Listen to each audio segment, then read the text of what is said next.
This is Pete Moore on Halo Talks NYC. I have the pleasure of having Jeff Riney. We've been on parallel paths throughout the health club industry for many years. He is now with the St. James on complexes that have all sports in it, catering towards kids, adults, and he's going to tell us where that market's going and some of the lessons that he's learned. So Jeff, welcome to the show. Thanks, Pete. So you want to start off and just, talk about your health club and branding experience, and then, how you were brought on here, to open up another location, but now you're immersed in the primary one. Sure. Like a lot of people, I got into the Halo industry, the fitness industry by chance. Started back in 95, selling memberships to avoid, their classic 9-to-5 job, and worked with a number of companies throughout the industry, a lot of the usual suspects. Started with Bally, migrated over to Crunch after that acquisition happened. Was with Crunch, multi-site, multi-region, Chicago, Atlanta, Orange County, Hollywood. Transitioned over to Equinox at that point, ran the Chicago market as well as opening their Texas market.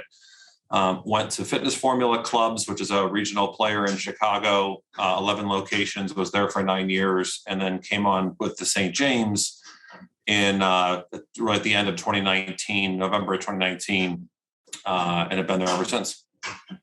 So, as you went through some of, when you talk about Equinox and Crunch, Fitness Formula, each one has their own, different pricing model, different, services, amenities.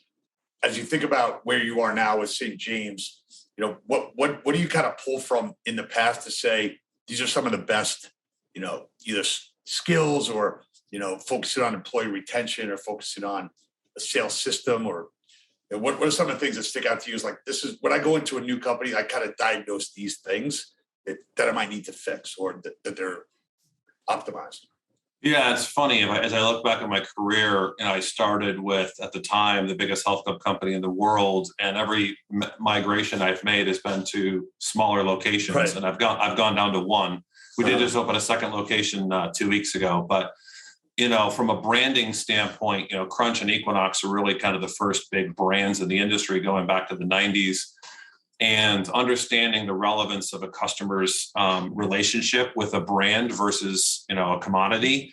As we've all seen in the last decade or so, this bifurcation of the industry from the HVLP sector up to the high touch, high price point.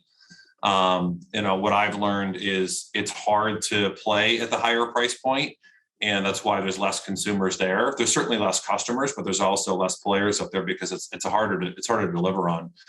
And so, certainly you hit on the big ones: employee retention.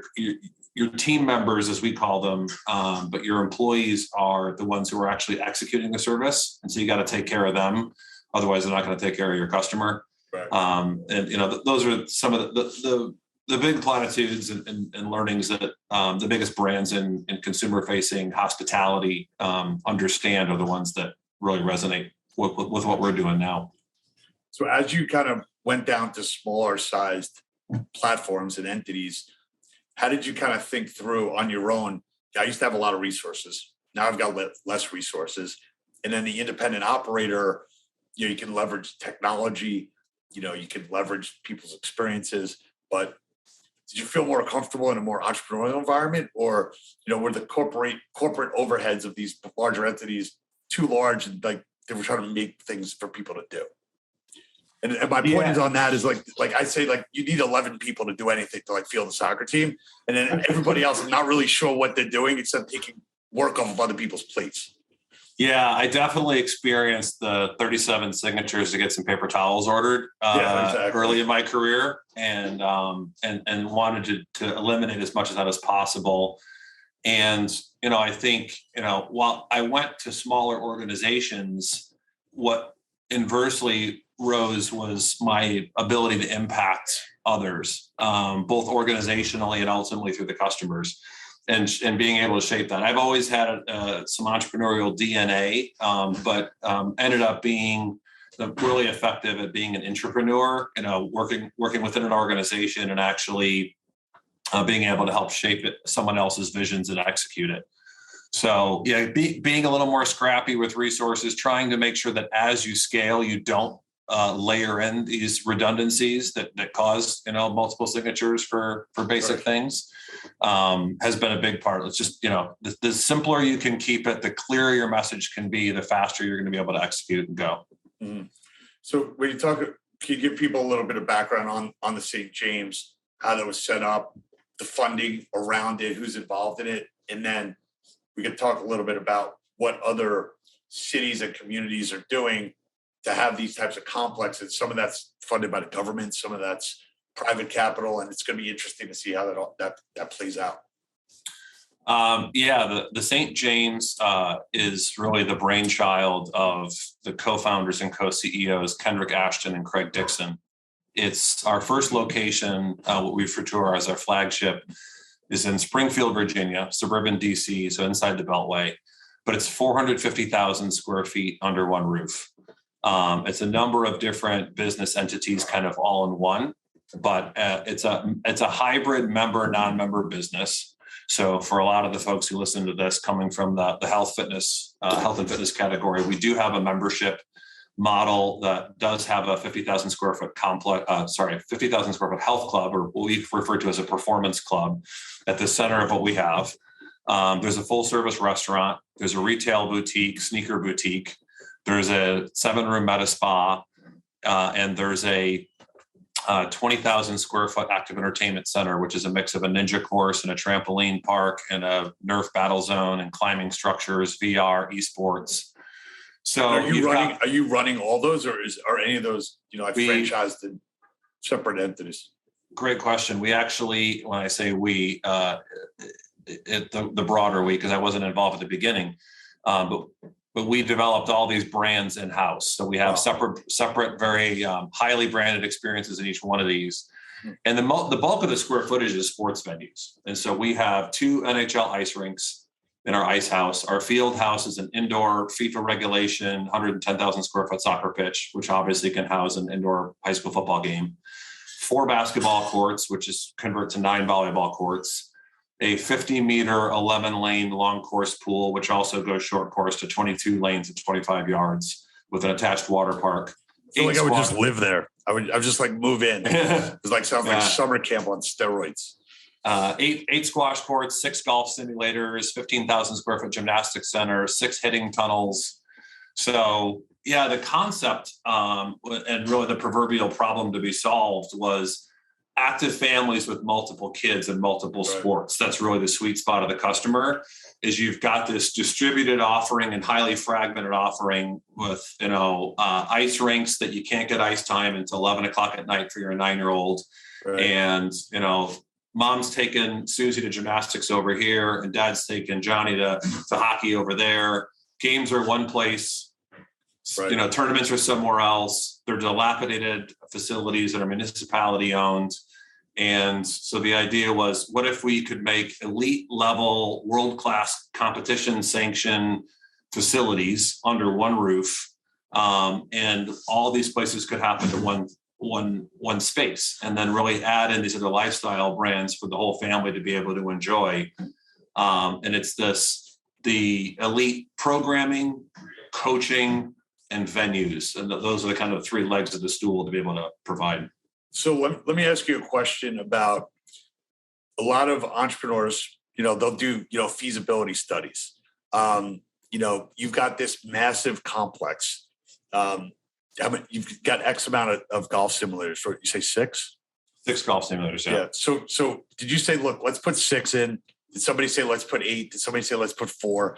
Did you just, they're going to get used because you're a destination, right? But how do you think about equipment purchases and experiences, and how much of that is in an Excel model versus look, I've been doing this for 25 years. I got a pulse on what's going on here. I know what people are asking for.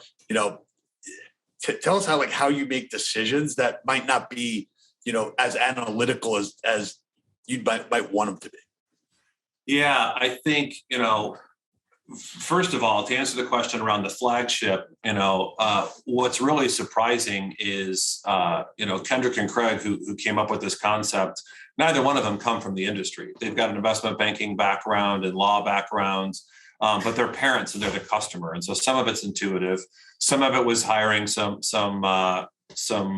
consultants, who are really experts in the field, but they spent a lot of time ideating around it. And it's shocking how quickly you run out of space with 450,000 square feet when you're trying to do all these things. Yeah. But I think, the Performance Club, we've just opened our second location, which is taking the health club version of what we have at the core and starting to kind of have a distributed approach to the region. So in Reston, Virginia, we've opened our first Performance Club, which is conceptually a health club offering that you've got a membership base and it's all you can eat and come and enjoy everything there for one membership dues. But it's really the three elements of what elite athletes have access to, which is performance training, recovery, and nutrition, and giving the tools and the programming that, predominantly pro sports, but a lot of Division I sports have access to, and allowing everyone to train like an athlete. And to your question, not a lot of this has been done before. So you can certainly do some studies, but it's also look, when you walk in, you want it to feel different and look different and be obvious that it's something else. So you've got to have some of your design plans with that versus, something that a model's going to show. Yeah. So I kind of want to get into your brain here on 450,000 square feet. You're going in, you've worked at these other operations.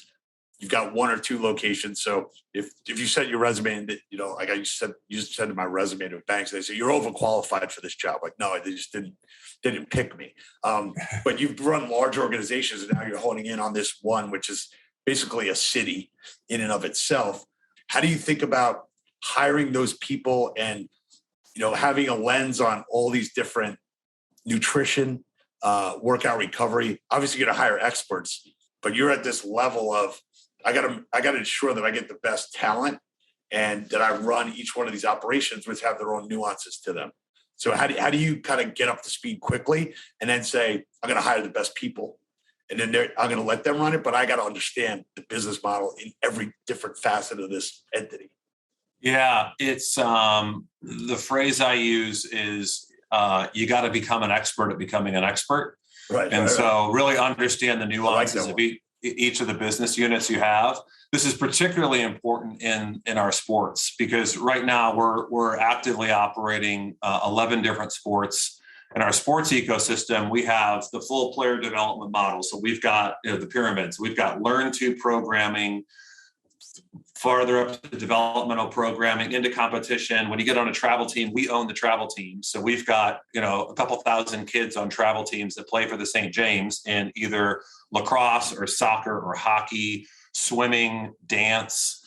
And so each one of these sports has their own particular nuances around them. There's obviously common threads to, okay, if you have a team and those teams are going to be investing in programming and instruction, and there's their own little ecosystem, but each sport has its own nuances and the sub-market around it, like what matters to lacrosse players in Northern Virginia compared to Baltimore, which is not that far away, and what the local landscape is. So hiring experts is critically important, but you've got to get up to speed so you understand and speak their language and know what the heck you're talking about. So we invested in a company several years ago. It's called the Athlete Book. It merged into a company called Game Plan. But the goal there was to try and get Division I, II, and III college athletes into the Halo sector instead of them going and getting a desk job. So when you look at each one of these sports, are you trying to recruit, ex-head coaches, ex-professional athletes, local athletes that are known by the kids? How do you think about that? Or is it more just like there's an opportunity, there's someone available, and we're kind of, next man up?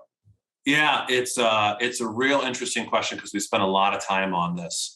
We just decided to launch boys lacrosse, which before I got into this business, I didn't realize that boys lacrosse and girls lacrosse are two different sports. They're not two different versions of a sport like basketball. It's a different sport entirely. And so when we hire a director to run the entire sport, and our director of boys lacrosse is Rick Sowell. Rick Sowell is a two-time USA Lacrosse Hall of Fame inductee, both as a player, as a coach.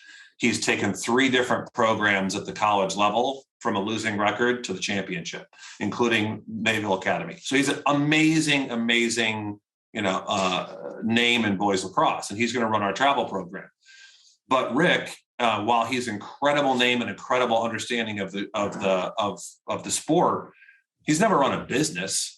He's never actually tried to figure out, how do I get kids to come to a clinic? How do I get the word out there, the basic business development skills? And so what that sport director has are different skills than someone who's actually run a travel team and done the kind of, ground game of building the business. So you have to understand a P&L. You got to understand how to run this effectively. You got to understand the nuances between, you pay your coaches hourly, or you paying them a stipends. And so it's really a mix of being able to run a business and know the sport. But it's easier to teach the business side than it is to teach the sport expertise. Mm-hmm.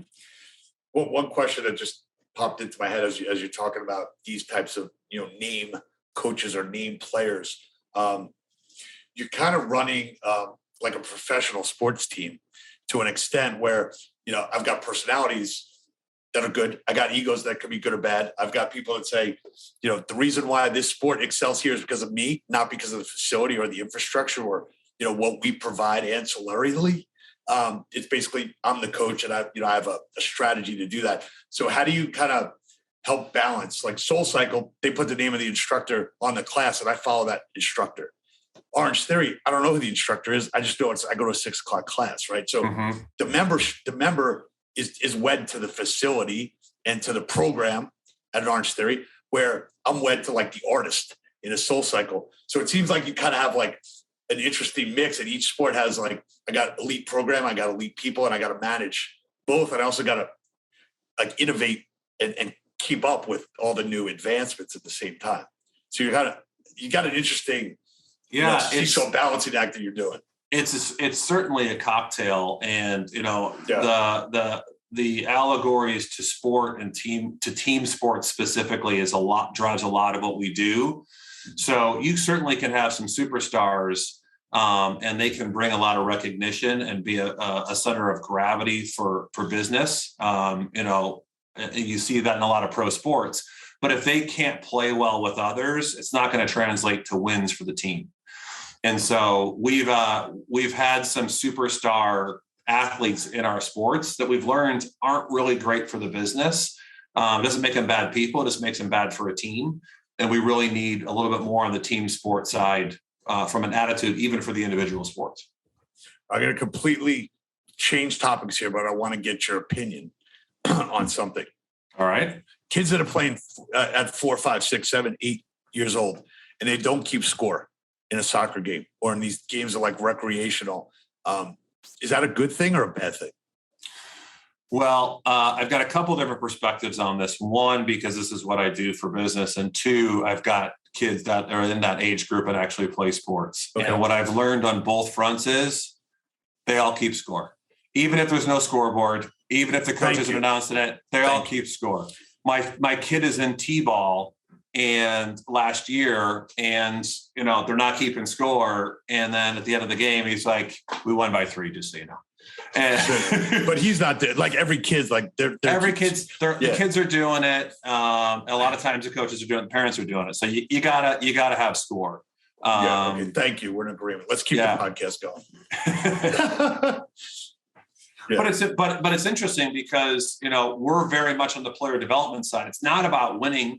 It's not about winning at all costs. What a lot of these travel programs do is it's some parent that's got a kid that's good, and so I want to make sure Johnny plays well. So I'm going to try to recruit a bunch of other kids. You end up having 3 good kids on the team and a bunch of other also-rans that never get any coaching, and they don't ever develop.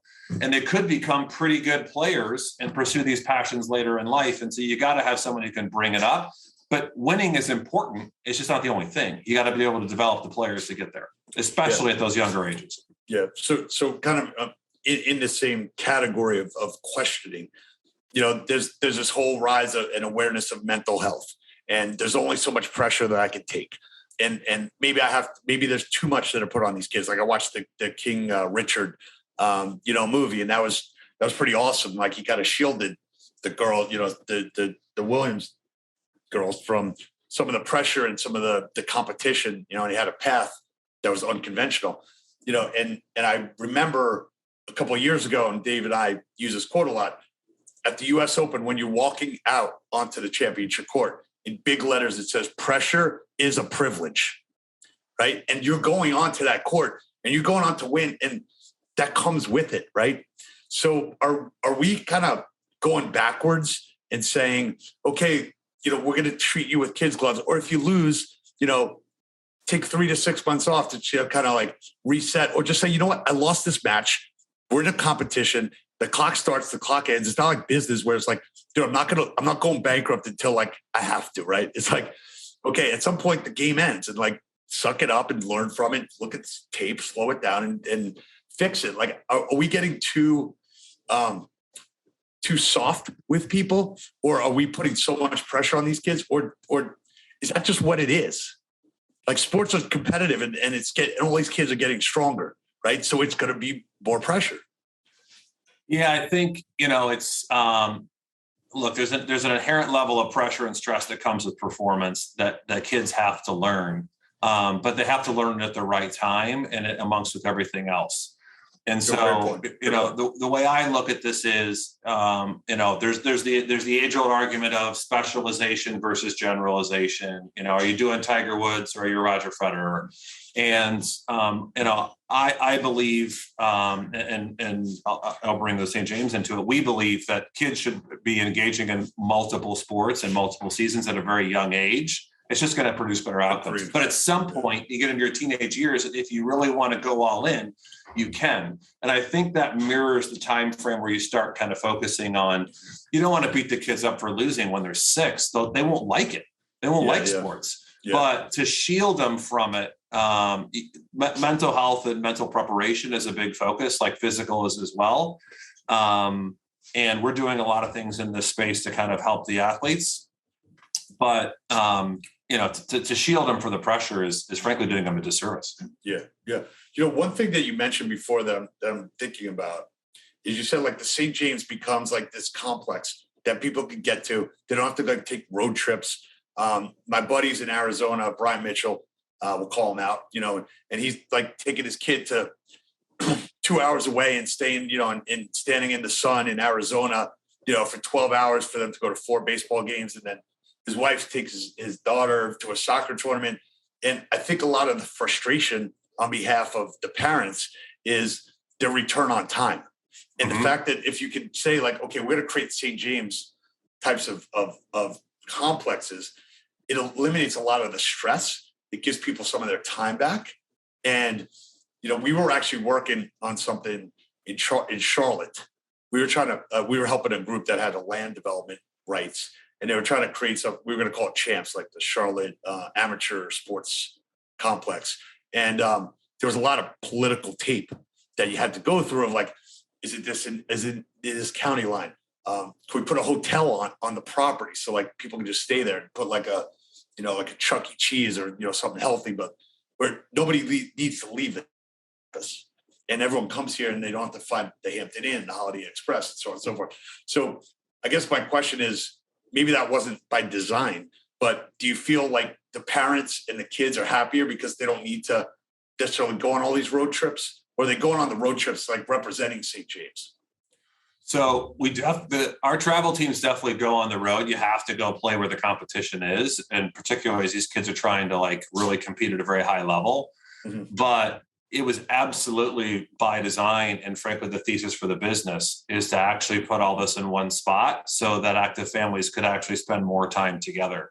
I had a mother of a family not too long ago make a comment that I think is the best testimonial that encapsulates what we do. She said, what used to take us 8 hours apart, we now get done in 4 hours together. That's exactly. And that, I think that when you like really unravel that, a lot of the stress on these marriages are the time and intensity away and then coming back and everyone's exhausted. Right. And that affects everything. So yeah, I love what you guys are doing. I went to summer camp for 10 years. I carry a football around at all times with my wide receiver gloves. My bag is a Babolat tennis bag because it fits directly in the overhead. And if someone asks me if I play, I just tell them I'm ranked 128 because they're not going to Google it. They'll just think, okay, this guy's like sort of good, but not really good. So it's cool, this guy plays something. But I'm like a 3.5. So it's like totally misrepresentation of my tennis capabilities. When you think about, in closing here, what you guys have built, and you're saying, okay, we're going into a second location, would you say, okay, we're going to go put 450 down? Would you say, what have you learned from a size standpoint? Or like, what's the prototype? Or does the prototype kind of change and evolve? Like, it depends what we want to do. It depends how much land we have. It depends what's trending. Do you need a prototype for this? The way we look at it, the flagship, the 450, has got, there will probably be evolution of the pieces and parts to it. But the plan was always a hub and spoke approach where we've got this flagship that's got everything in it. And then there's different pieces and parts. And if it's 30,000 or 100,000, you've got different parts that kind of go into these spokes around it, the satellites. Right. And then take that nationally. The original plan pre-COVID was we would open these flagships across the country, and then we would actually build out around them. And what COVID pivoted us to was let's just get the region of Washington built out, kind of hyper local, and then we can actually expand nationally from there. So when you're looking at the big flagship, I think you got to have most of that we figured out. There's a couple of things we would tweak, but mostly got it right. And the question is really about the sub-markets and what competition is out there and where is the supply demand gap. Yeah, that's great. Well, it sounds like you love your job. It sounds like, even though you're managing less locations, like this is probably where you should be from an experience standpoint. And also you don't have to travel around as much, right? You have to be a regional district manager. You can just walk 450,000 square feet a day. I don't know what that is on a pedometer. So you got any final quotes or business, isms that, Jeff says this all the time, or how you kind of manage people or processes? There's a lot of those. And if you talk to my team, they probably could rattle them off more than I can. But right. I think the one that I've been saying the most lately is marketing tells the story, sales sells the story, and operations has to make the story come true. And really making sure that there's a through line from what you're telling the market, what your salespeople are actually selling, and what you're actually able to deliver. Because if there's any gaps in those, that's when people opt out. And so understanding and controlling the three legs of that stool is important. So that's great. All right. Well, look forward to meeting you in person at some point. We might just show up one day and say, like, hey, we know Jeff, and you'll see me like kicking field goals. Bring it. We'll make some time for you. That's awesome. All right, man. Well, now we're friends after 25 years of running in concentric circles. So I'm glad to have you around, and great talking. Yeah. Good to reconnect. Take care. See you guys.